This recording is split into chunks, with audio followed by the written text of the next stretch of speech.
Assalamualaikum warahmatullahi wabarakatuh. Saudara-saudaraku seiman, seagama, sebangsa dan senegara. Ketemu lagi ya dengan saya. Dan biasalah saya akan selalu membagi-bagikan ilmu yang benar karena membagikan ilmu yang benar itu hukumnya wajib dan itu disuruh oleh Tuhan untuk menyebarkannya. Dan sekarang saya akan membahas lagi tentang penciptaan alam ya. Dan dalam video saya kemarin saya sudah membahas ya tentang 7 lapis langit dan 7 lapis bumi serta isi-isinya ya. Dan sekarang saya akan membahas isi di alam dunia ini ya, yaitu tanah, air, api, angin. Dan kita harus tahu tanah yang pertama kali dibuat oleh Tuhan, air yang pertama kali dibuat, api yang pertama kali dibuat, dan angin yang pertama kali dibuat oleh Tuhan. Ya, saya akan menjelaskannya ya. Angin yang pertama kali Tuhan dibuat di bumi ini yaitu angin dari surga sebagai udara untuk makhluk yang ada di alam dunia atau kehidupan. Tanpa angin kita tidak akan ada udara. Kalau tidak ada udara, maka makhluk yang ada di alam dunia akan mati. Makanya angin yang pertama kali sebagai kehidupan atau udara untuk makhluk yang ada di alam dunia yaitu angin dari surga. Api yang pertama kali dibuat oleh Tuhan di alam dunia ini yaitu api yang ada di dalam gunung, yaitu gunung berapi ya, kan banyak apian. Yang pertama kali Tuhan ciptakan api yang pertama di alam dunia ini yaitu api di dalam gunung sebagai contoh adanya neraka akhirat. Makanya apabila ada manusia yang tidak percaya adanya neraka di akhirat, itu bohong, neraka itu bohong katanya ya, kan ada yang tidak percaya. Makanya lihat yang diciptakan oleh Tuhan di alam dunia yaitu api yang ada di dalam gunung sebagai contoh adanya neraka. Dan air yang pertama kali Tuhan ciptakan di alam dunia ini yaitu air laut. Makanya air laut disebutnya air Ainul Hayat atau air keabadian. Sebab apa disebut air Ainul Hayat atau air keabadian? Karena semenjak diciptakannya bumi ini, air laut yang pertama kali dibuat sampai sekarang air laut ada. Makanya air keabadian. Dan tanah yang pertama kali Tuhan ciptakan di bumi ini yaitu hamparan. Tanah ini hamparan di alam dunia ini untuk menetapnya makhluk yang ada di alam dunia yaitu seperti kita manusia dan hewan kan yaitu di tanah ya, adanya di tanah. Makanya tanah yang pertama kali dibuat di alam dunia ini sebagai hamparan alam dunia untuk tempat berpijak makhluk yang ada di alam dunia. Dan kita harus tahu ya kan, Nabi Adam diciptakan di alam dunia ya, di bumi ini dengan 4 unsur yang ada di bumi yaitu air, tanah, api, angin.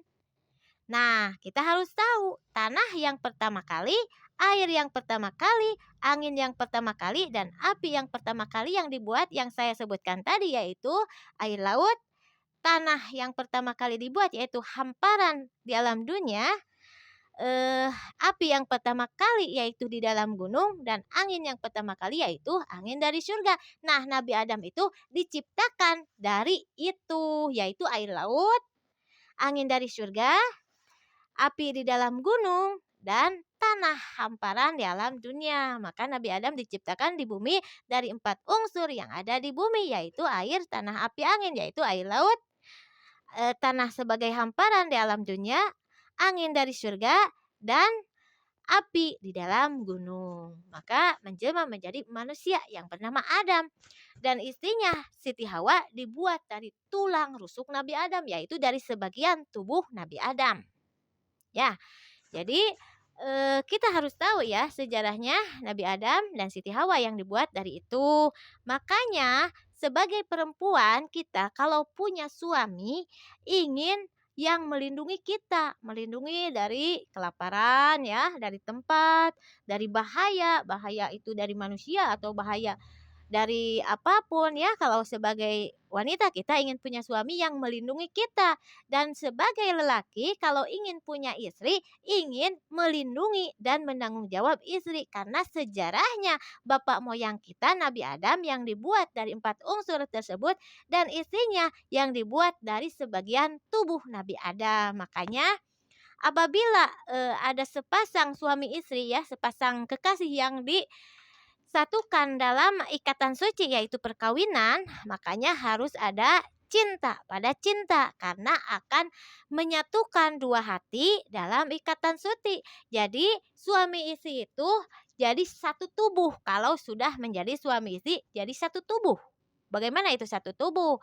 Yaitu lelaki itu melindungi dan mengayomi istri, sedangkan istri menuruti suami. Makanya kalau dalam ikatan cinta atau perkawinan yang disatukan dalam ikatan suci, makanya suami istri akan setubuh atau bersatu, yaitu membahas ke dalam hukum rumah tangga ya, yaitu suami itu wajib memberi nafkah lahir batin, yaitu memberi makan, pakaian, mendidik, memberi tempat semampunya, dan istri wajib menuruti melayani suami karena sejarahnya bapak moyang kita dan istrinya Siti Hawa yang dibuat dari seperti itu, yaitu Nabi Adam dari air, tanah, api, angin yang ada di alam dunia yaitu laut, air yang ada di dalam gunung, angin yang pertama yaitu angin dari surga, dan tanah hamparan alam dunia untuk berpijak makhluk yang ada di dunia,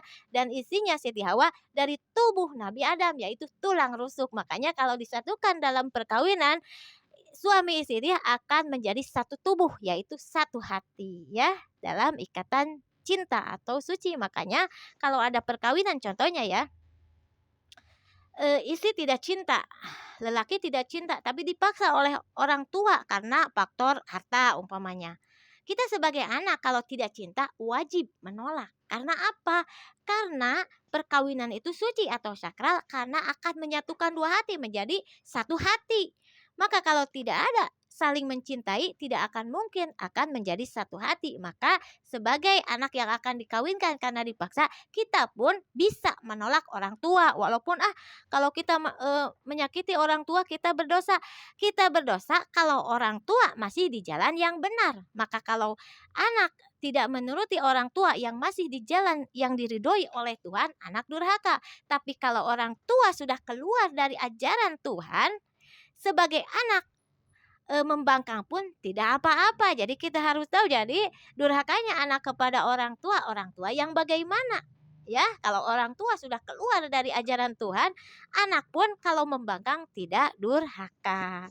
Contoh ya, seperti hukum perkawinan tersebut, karena perkawinan itu akan menyatukan dua hati dalam ikatan suci yang nantinya akan menjadi satu tubuh. Jadi suami istri itu akan menjadi satu tubuh, sesuka seduka. Jadi kalau sudah berumah tangga, sudah bersatu dua hati yaitu menjadi satu tubuh, satu hati, dukanya sama-sama, sukanya sama-sama ya. Dan kita sebagai suami ya, wajib melindungi istri dari bahaya kelaparan, contohnya makanan, minuman. Jadi suami itu lihat istri kita, bagaimana istri kita, bagaimana tidak akan makan, tidak akan minum, ya berusaha untuk memberi makan, minuman kepada istri.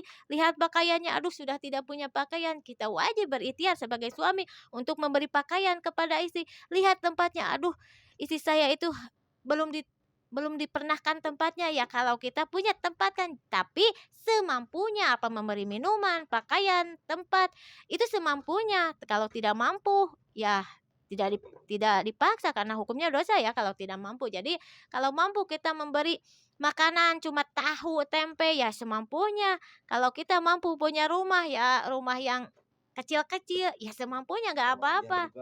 Iya.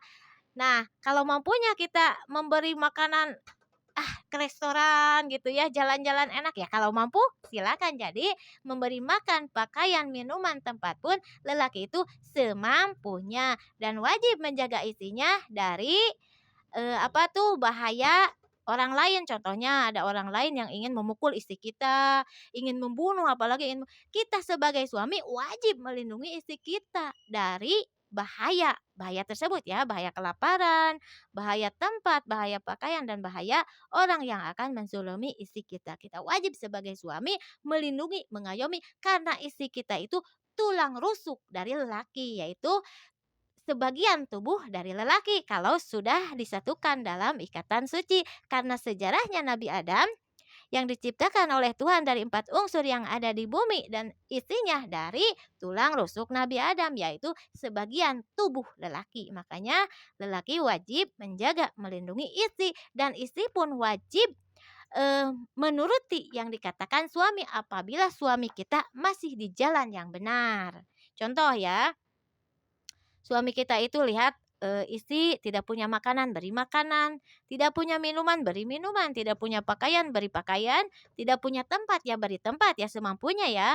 Terus lihat ahlaknya, didik oleh kita sebagai suami mendidik istri ya, supaya melindungi istri kita dari kecelakaan dunia dan akhirat ya. Jadi menjaga itu bukan dari dunia dunia saja, tetapi dari dunia sampai akhirat. Lihat istri kita, oh itu belum sholat, ya kita suruh, "Mah, kamu sudah sholat? Kalau belum, segera sholat. Ini kan udah waktunya sholat."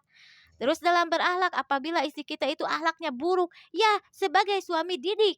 Contoh ya, istri kita itu bahasanya itu kasar kepada siapapun, omongannya selalu menyakiti orang lain, sedangkan ucapan itu kan bahaya ya. Jadi ucapan itu tutur kata yang baik itu akhlak yang baik. Apabila tidak bertutur kata yang baik berarti tidak berakhlak yang baik dan hukumnya dosa, bagiannya neraka. Maka sebagai suami wajib mendidik perilaku istri kita. "Mah, ucapan jangan begitu, kata-kata itu bukan seperti itu, harus lemah lembut kepada orang lain, kepada saudara, harus sopan santun." Ya didik oleh suami ya. Kecuali kalau suami sudah semaksimal mendidik istri dan semaksimal memenuhi kewajibannya, yaitu menafkahi lahir batin, tetapi istri kita terus-terusan membangkang tidak menuruti perintah suami, itu istri dilaknat oleh Tuhan dan berdosa, bagiannya neraka kalau tidak menuruti kata-kata suami apabila suami masih di jalan yang diridhoi oleh Tuhan. Betul.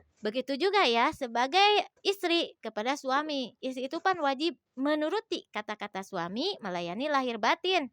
Dan apabila suami kita sudah di jalan yang keluar dari aturan Tuhan, contohnya dia suka mabuk, dia suka mencuri, dan suka mencaci maki orang lain, kesalahan sedikit orang lain dia langsung pelotor, langsung apalagi ringan tangan kepada orang lain, maka sebagai istri wajib menasihati. Tetapi kalau suami masih di jalan yang salah, istri membangkang pun tidak apa-apa kalau suami sudah keluar dari aturan Tuhan. Ya, kita harus tahu ya setidaknya, maka hukum perkawinan harus sakral karena akan menyatukan dua hati dalam ikatan suci jadi satu tubuh. Karena sejarahnya Nabi Adam dan Siti Hawa, kita harus tahu kalau Siti Hawa dibuatnya dari tubuh Nabi Adam, yaitu tulang rusuk. Jadi suami itu wajibnya melindungi, mengayomi, dan menjaga istri, dan istri pun mengharap dilindungi dan diayomi oleh suami ya. Sejarahnya seperti itu. Dan apabila ada lelaki yang tidak memenuhi kewajibannya, yaitu mengayomi, melindungi istri dari bahaya kelaparan, dari bahaya segalanya, maka suami dilaknat oleh Tuhan, bagiannya neraka. Betul. Kita harus tahu ya, sejarah air yang pertama dibuat yaitu laut, angin yang pertama kali dibuat yaitu angin dari surga, api yang pertama kali dibuat yaitu api yang ada di dalam gunung sebagai contoh adanya neraka, dan tanah yang pertama kali dibuat yaitu hamparan alam dunia ini sebagai tempat berpijak makhluk di dunia. Dan Nabi Adam itu diciptakan dari itu, air, api, angin, yaitu air laut, angin dari surga, api dalam gunung, dan tanah yang menjadi hamparan makhluk di dunia. Yaitu ya, Nabi Adam itu diciptakan dari itu, dan istrinya dari tulang rusuk Nabi Adam, yaitu sebagian dari tubuh Adam. Makanya kalau istri dan suami sudah menjadi satu, maka satu tubuh. Istri itu tubuh lelaki ya. Nah, inilah ilmu dari saya, semoga bermanfaat. Sekian, assalamualaikum warahmatullahi Terima wabarakatuh. kasih untuk pencerahannya, Mas Ratu ya.